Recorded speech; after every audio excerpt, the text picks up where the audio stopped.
Hey guys, it's Alexi coming at you with this week's installment of Retro Gaming Goodness. We're back at it again with the old school action as we take a look at a couple of hyped titles this side of retro. From FPS to side-scrolling action, we'll make sure you're satisfied in both departments.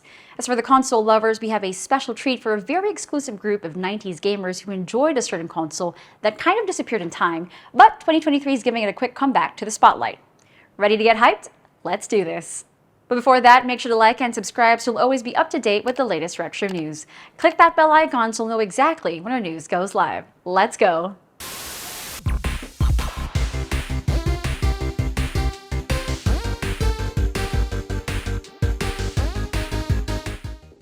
We've been able to give a few updates on Dread in the past, and it looks like this new Amiga 500 game just keeps getting better.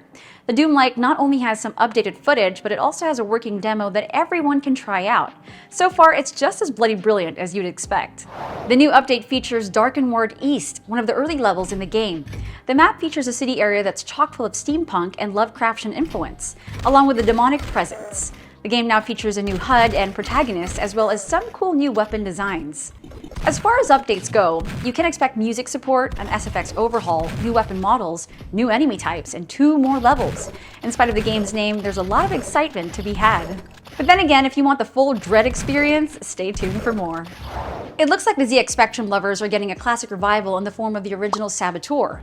One of the best, most expansive games on the SPECI, C64, and CPC is now coming to your ZX Spectrum next as early as of November 2023. If you're unfamiliar, Saboteur is an action-packed side-scroller that has taken out bad guys with all the speed, finesse, and brutality of a master ninja. There's a lot of punching, kicking, and ninja star throwing involved, and it's also satisfying to pull off. Clive Townsend really struck gold with this one, and it's so awesome to know that Saboteur will be making its way to the Spectrum next. What we're getting is a mind-blowing rendition of a classic that's an absolute pleasure to play. So if you're down to get stealthy, and maybe kick some ass while you're at it, look out for Saboteur as it hopefully comes out in November. Do you guys remember the Sega Saturn? Well, Retro Bit did, and so should you, because it was a pretty solid console if it didn't get overtaken by its competitors. Well, that's all good, because at least in controller form, you can go back to the 90s. Retro Bit has been busy with a few Sega-related console releases, going all the way back to 2018, with their first prototypes for Genesis Saturn and Dreamcast controllers. Now, we're getting the Sega Saturn.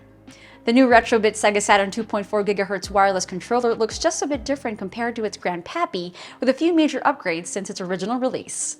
We still get 6 face buttons and the iconic round D-pad along with some modern enhancements. Now you get 4 triggers, 2 Hall joysticks, and some wireless support, which is always nice. These new Retro Bit Sega Saturn controllers will also be compatible with any machine that has a USB input, so Windows and Mac users will be able to get their game on no problem. The new Retro Bit Sega Saturn Wireless is set for release in December of this year with a retail price of just under $50 US. So if you're a longtime fan who misses the old days, check this one out. And there you have it, another week of sweet retro gaming goodness. If you have suggestions for any news to cover, or if we missed anything, let us know down below. As always, please don't forget to like the video so YouTube's algorithm shows us some love. Again, I'm Alexi, and I'll catch you all again next time.